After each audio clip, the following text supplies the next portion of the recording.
पश्चिम बंगाल की सियासत में सिर्फ एक ही सवाल, क्या ममता बनर्जी का मुस्लिम वोट बैंक टूटने वाला है? दोस्तों आदाब, सलाम, नमस्कार। आप देखना शुरू किए हैं आई4G टीवी नेटवर्क। मैं हूं इंतजारुल हक।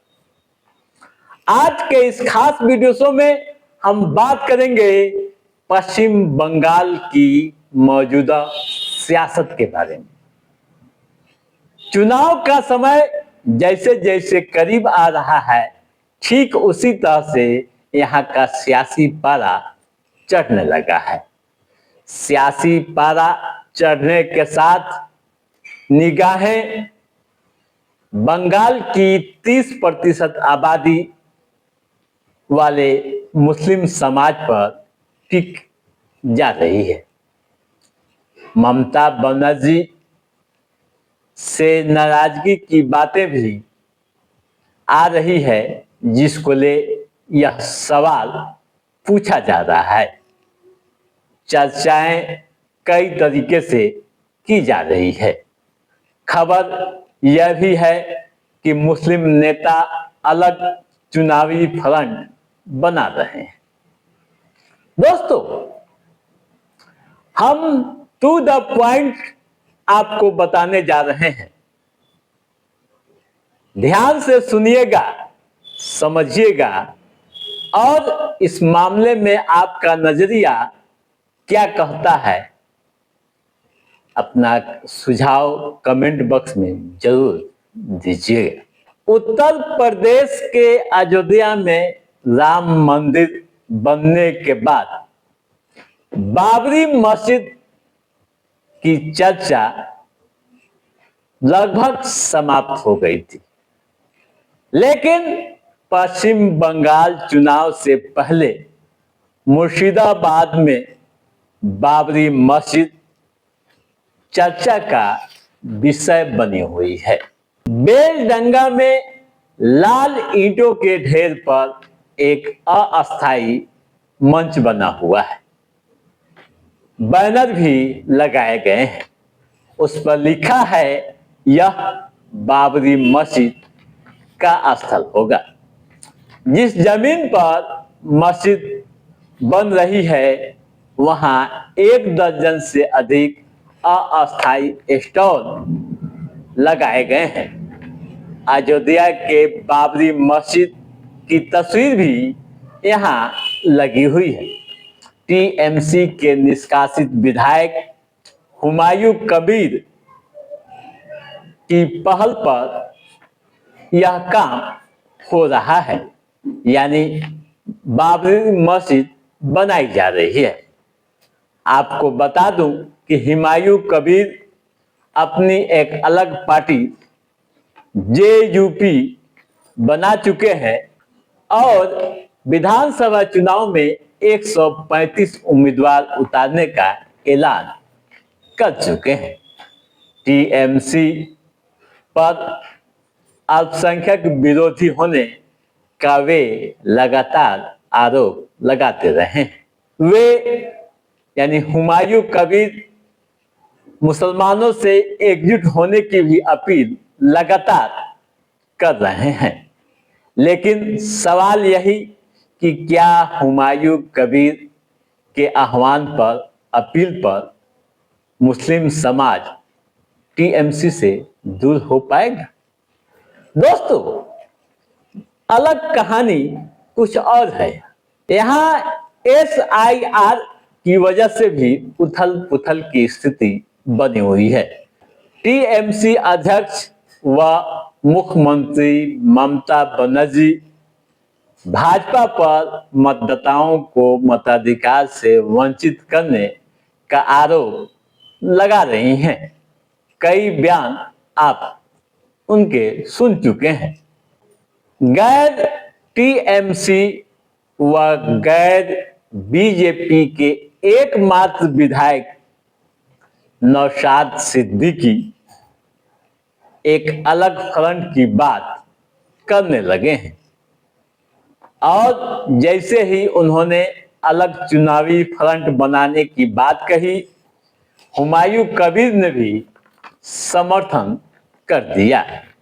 दोस्तों, नौशाद सिद्दीकी हुगली जिले के प्रसिद्ध फुरफुरा शरीफ दरगाह से आते हैं। जानकारों की माने तो आप जान लीजिए कि अभी के सियासी परिवेश में बंगाल में आईएसएफ व हुमायूं कबीर की पार्टी जेयूपी, केरल की पार्टी एसडीपीआई से बातचीत कर रही है। अगर बातचीत फाइनल हो जाती है तो फिर गठबंधन की घोषणा होगी। वहीं साथियों, दूसरी तरफ खबरें यह भी आ रही है कि कांग्रेस ने भी लेफ्ट को प्रपोजल भेजा है गठबंधन के लिए। अगर लेफ्ट मान जाती है तो फिर कांग्रेस व लेफ्ट में गठबंधन होने की बात जानकार बता रहे हैं। दोस्तों, पश्चिम बंगाल की 30% आबादी यूं ही निर्णायक साबित नहीं होती है। हम टू द पॉइंट आपको बता रहे हैं इस मामले में। हुमायूं कबीर की पार्टी जेयूपी इस समय मुर्शिदाबाद व मालदा में मजबूत पकड़ के साथ आगे बढ़ रही है। वहीं आईएसएफ दक्षिण 24 परगना में मुस्लिम समाज के बीच अपनी लगातार मौजूदगी दर्ज करा रही है। लेकिन दोस्तों, टीएमसी को बंगाल में हराना इतना आसान नहीं लगता है। जो आंकड़े बताते हैं उसके अनुसार मुर्शिदाबाद व मालदा में 34 सीटें हैं, जिसमें 28 पर टीएमसी का कब्जा है। मालदा में टीएमसी का वोट बैंक शेयर 2011 में जहां 8% था, वहीं 2016 में बढ़कर 33.5% हो गया। फिर 2021 में 53% हो गया। मुर्शिदाबाद की बात करें तो यह भी आप जान लीजिए।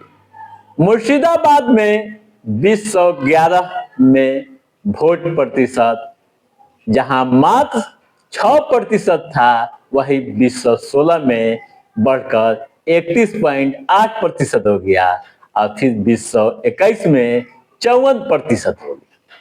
ठीक है दोस्तों, ऐसे में आप समझ सकते हैं कि टीएमसी मुस्लिम समुदाय के बीच, या यूं कहूं कि मुस्लिम समाज के बीच कितनी मजबूत है। दोस्तों, जो मुस्लिम फ्रंट बन रहा है, चुनावी फ्रंट, उनको लेकर जो जानकार कह रहे हैं, उनकी बातों पर भरोसा करें तो आप यह जान लीजिए कि ये सभी फ्रंट बेकार साबित हो सकते हैं चुनाव में। कहा यह भी जा रहा है कि टीएमसी के निष्कासित विधायक हुमायूं कबीर बीजेपी के लिए काम कर रहे हैं। भले ही उनके द्वारा कराई जा रही मस्जिद निर्माण में सहयोग समाज का मिल रहा है, लेकिन जब चुनाव का समय करीब आएगा और जैसे जैसे माहौल बदलेगा, ठीक उसी तरह से मुस्लिम समाज एक बार फिर से टीएमसी यानी ममता बनर्जी को चला जाएगा।